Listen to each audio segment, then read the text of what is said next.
So this is a combination of characters that demonstrate each other's strengths and weaknesses. So if we take a look here, technically, I can't tell if that's Mufasa or Simba. It's blowing my mind. But the good lion, Mufasa, and Scar is the evil lion. They are dramatic foils, and you can kind of tell with symbolism even, because Mufasa's looks cleaner, and he doesn't have like the dark evil eyes and that type of thing. Or the sharp features. Or the sharp features. And then Scar is mean, and he has a scar, and I don't know. That's it.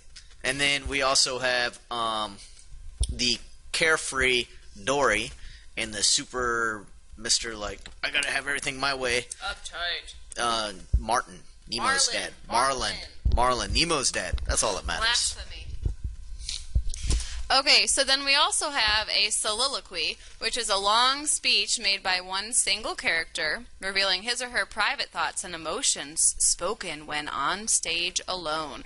So an easy way to remember this is soliloquy sounds like it starts with solo. Solo means by yourself. So you're usually pouring out your heart and thoughts and emotions, and you're just talking to yourself. But of course the audience can hear you.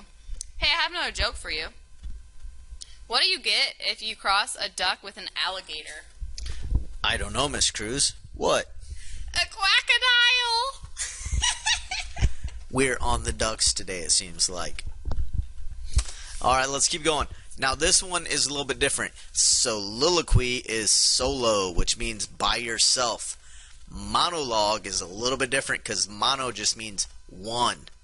So, a monologue is a long speech by one single character, but other people can be on stage. Alright, so Leonardo DiCaprio here could be talking all day long, and as long as everybody else is with him, it is a monologue. And we're going to skip the YouTube video, but you'll get to see that hopefully in class. Okay, so then we have a pun. A pun is a funny play on words, a flunny one. And so there's lots of different examples of puns here. Some of my favorites are the hawk. He's like, ouch, hawkward. And I like the elephant one. Your qualifications are completely irrelevant. I'm a big fan of the alpaca, because he will alpaca your things. We don't even need jokes, because these are so punny. Alright, alliteration is the repetition of like sounds at the beginning of words. So this is a little bit different than what we said in the past. It's like sounds at the beginning of the words. Here we have the slimy, slithering snake snuck across the salty sea coast. We got the SSS. The example that we have written down here is kick, knock, knee.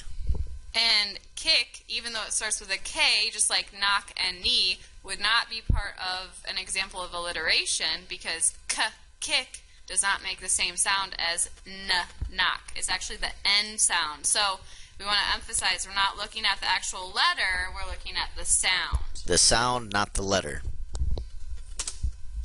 Okay, so foreshadowing is a technique the playwright uses to provide clues or hints about something that will happen later in the story. So, an example, when Ruth Jones's alarm clock woke her at 7 o'clock that morning, she had no idea that today would be the longest day of her life. If you read that sentence at the beginning of a story, the author is trying to tell you lots of bad stuff is going to happen. Similarly, if I were to say, Mr. Childs, I'm so mad at that kid. I'm going to have revenge. That should be foreshadowing that later on I might get some revenge. And we never say it to your face out loud, so don't worry. Alright, imagery. We've hit this quite a few times. It's simple. It's the 5 senses. If the author is writing it so you can see it, smell it, taste it, hear it, or touch it, he is using imagery. Shakespeare kills it with the imagery, and usually he goes overboard when he really wants you to understand what something looks like. He will just drop in imagery bombs after imagery bombs. Hey, I have a couple puns for you. Okay. Okay, 1. Why did Tigger stick his head in the toilet? Why? He was looking for poo. Okay. She had to get a poo joke in. And number 2. Why was the car smelly? Why? It had too much gas. That one was a given there. Okay, an allusion is a reference to a mythological, literary, or historical person, place, or thing. So usually things that are alluded to are Shakespeare or mythology or the Bible. But you'll notice in modern literature, there's even a lot of allusions to pop culture figures like movies or actors or singers or athletes. So some examples here are the girl's love of sweets was her Achilles' heel. If that sentence was in a story, Achilles' heel would be an allusion to Achilles from Greek mythology. Harriet Tubman was called the Moses of her time. That's an allusion to Moses from the Bible. And it must have rained for 40 days and 40 nights. Another allusion to the Bible.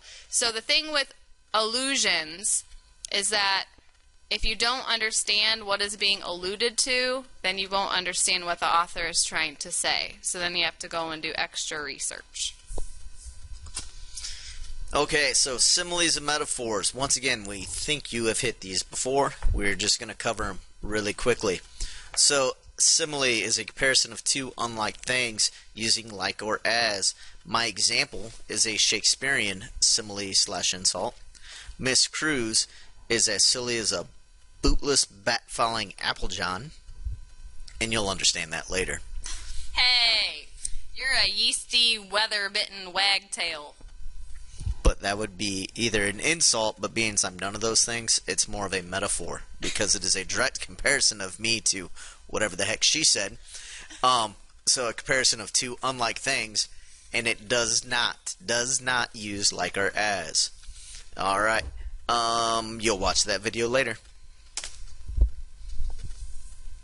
Okay, so personification is giving human qualities to inanimate or lifeless objects or non-human things. So as soon as the panda began singing, everybody was kung fu fighting, all the chipmunks started breakdancing in the trees. So that's personification because the panda is singing, which pandas don't talk and sing, and the chipmunks were dancing, which it might look like they're dancing, but they're not really intentionally dancing like people do. So basically, like every Disney movie has personification. Okay, assonance. Alright, this is the repetition of internal sounds in neighboring words. The words have to be close together, though. So different from rhyming words. Rhyming, usually the end of it is rhyming. Here, it's the internal sound. So mad as a hatter, fly high as a kite, or doodle while you canoodle. Oh, I have another example that's a joke. What's Moby Dick's favorite dinner? What? Fish and chips. We got the eye in the eye. I don't. It's the internal eye. I don't even have a Shakespearean insult for that, so we're gonna keep moving on. Okay, oxymoron is one. Oxymora is more than one, so it's plural.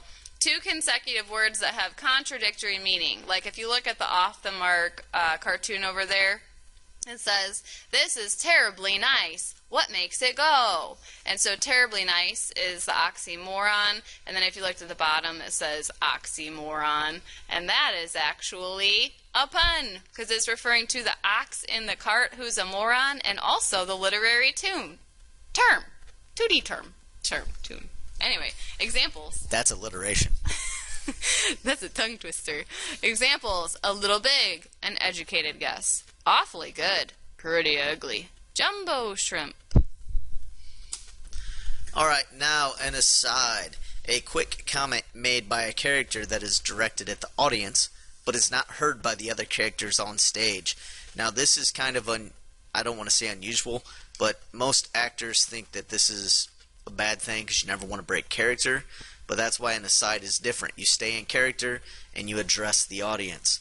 If you guys have ever seen Saved by the Bell, Zach does this all the time. He'll say time out, he'll address the audience, and then he'll say time back in, and the play keeps going on like nothing has happened. This is frequently used to provide information to the audience and to reveal private thoughts of characters. And you'll watch probably a Saved by the Bell video down there later.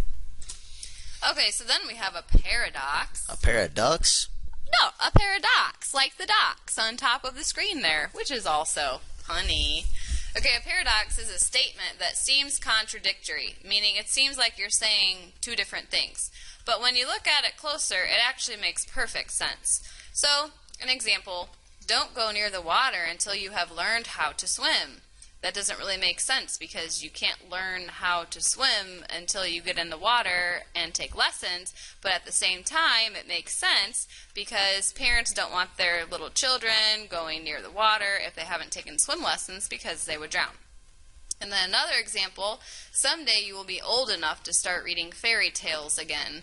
And so that one is a little bit confusing, but if you're old, you might not appreciate fairy tales. Like teenagers sometimes think they're too cool for fairy tales, and then when you get older in life, you have an appreciation for that young adult literature again, or that little kids literature. So paradoxes, remember, it seems like it doesn't make sense, but if you actually look at it and think about it, it does.